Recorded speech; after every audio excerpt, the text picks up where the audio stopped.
तो दोस्तों ये है मेरे पास आज Echo Dot Bliss Pro truly wireless earbuds.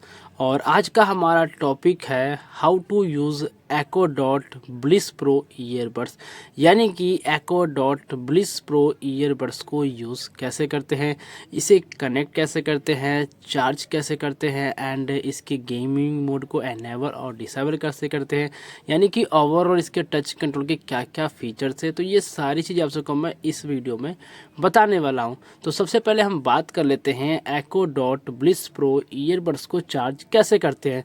तो गाइस यहाँ पे आप सबको सिर्फ इसके चार्जिंग केस को ही चार्ज करना होता है, यानी कि इसके चार्जिंग केस को चार्ज करने के लिए यहाँ पे आपको नीचे की साइड में टाइप सी पोर्ट देखने को मिल जाता है। तो हमने करना क्या, सिंपल यहाँ पे टाइप सी केबल के साथ हमने इसे कनेक्ट कर देंगे। तो जैसे हम इसे कनेक्ट करेंगे तो यहाँ पे हमारा चार्जिंग केस का जो लाइट है वो ऑन हो जाएगा और ये लाइट जो है ऑन रहेगा। और जैसे हमारा जो चार्जिंग केस है फुल चार्ज हो जाएगा तो ये जो लाइट है वो बंद हो जाएगा। और एक और बात, यहाँ पे आप सब इस ईयर चार्जिंग केस को इसके अंदर ईयरबड को रख के भी चार्ज कर सकते हो, या आप सब इस ईयरबड को बाहर निकाल के यूज़ करते टाइम भी आप इसके चार्जिंग केस को चार्ज कर सकते हो। आपका जो ईयरबड है वो इसके चार्जिंग केस में रखे रखे ही चार्ज होना स्टार्ट हो जाता है। तो इस तरीके से आप सब अपना एको डॉट ब्लिस प्रो ईयरबड्स को चार्ज कर सकते हो। और अब हम बात कर लेते हैं एको डॉट ब्लिस प्रो ईयरबड्स को पेयर कैसे करते हैं, यानी कि कनेक्ट कैसे करते हैं। तो भाई जब आप इसके चार्जिंग केस को ओपन करते हो तो यहाँ पे ओपन करते ही आपका जो ईयरबड है वो ऑटोमेटिक ऑन नहीं होता है। तो ओपन करने के बाद जब आप इसके ईयरबड्स को बाहर निकाल देते हो, तो जैसे हम इसके चार्जिंग केस में से बाहर निकालते हैं तो यहाँ पर हमारा जो ईयरबड है वो ऑटोमेटिक ऑन होकर पेयरिंग मोड पर आ जाता है। और अब आप इसे अपने किसी भी मोबाइल डिवाइस के साथ ईजिली कनेक्ट कर सकते हो, कनेक्ट हो जाएगा।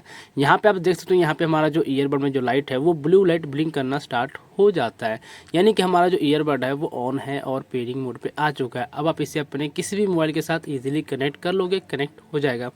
और कनेक्ट होने के बाद जब आप इसको यूज़ करने के बाद जब इसे वापस इसके चार्जिंग केस में रख देते हो, तो जैसे हम इसके चार्जिंग केस में रखते हैं, तो जैसे हम इसके चार्जिंग केस में रखेंगे तो यहाँ पे चार्जिंग केस में रखते ही हमारा जो ईयरबड है वो ऑटोमेटिक ऑफ हो जाता है और डिस्कनेक्ट हो जाता है, और आपका जो ईयरबड है वो वापस चार्जिंग केस में आके चार्ज होना स्टार्ट हो जाता है। और अब हम बात कर लेते हैं एको डॉट ब्लिस प्रो ईयरबड्स के टच कंट्रोल के फीचर्स के बारे में। तो यहाँ पे आप सबको लेफ़्ट साइड ईयरबड्स और राइट साइड ईयरबड्स के जो टच कंट्रोल के फीचर्स होते हैं वो थोड़े से डिफरेंट होते हैं। तो सबसे पहले हम बात कर लेते हैं इसके राइट साइड ईयरबड्स के टच कंट्रोल के फीचर्स के बारे में। तो सिंगल टच करने से म्यूज़िक को प्ले और पॉज कर सकते हो, डबल टच करने से आप वॉल्यूम को इंक्रीज़ कर सकते हो, 3 टाइम टच करने से म्यूज़िक को नेक्स्ट कर सकते हो, एंड 4 टाइम टच करते हो तो आप इसके वॉइस असिस्टेंट को एनेबल कर सकते हो, एंड 5 टाइम टच करने से आप इसके गेमिंग मोड को एनेबल और डिसेबल भी कर सकते हो। एंड इसमें अगर आप सब 2 सेकंड के लिए टच एंड होल्ड करके रखते हो तो आप इसके म्यूज़िक को कस्टमाइज़ कर सकते हो, जैसे कि थिएटर मोड ऑन कर सकते हो, बेस मोड ऑन कर सकते हो। तो ये आप 2 सेकंड के लिए टच एंड होल्ड करके रखने से कर सकते हो। और अब हम बात कर लेते हैं इसके लेफ़्ट साइड ईयरबड्स के टच कंट्रोल के फीचर्स के बारे में।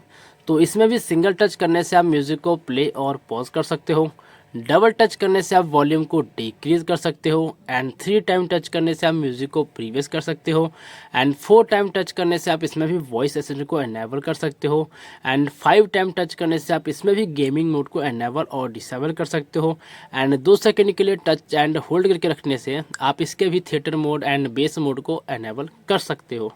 और अब हम बात कर लेते हैं कॉलिंग के टाइम में। तो यहाँ पे कॉलिंग के टाइम में दोनों ही ईयरबड्स के टच कंट्रोल के फीचर्स बिल्कुल सेम होते हैं, यानी कि सिंगल टच करने से आप कॉल को रिसीव कर सकते हो एंड डबल टच करने से कॉल को रिजेक्ट भी कर सकते हो। तो गाइज़ अगर आप सबको एको डॉट ब्लिस प्रो ईयरबड से रिलेटेड और भी कुछ मुझसे पूछना हो तो नीचे कमेंट कर सकते हो, मैं आप सबका रिप्लाई जरूर करूंगा।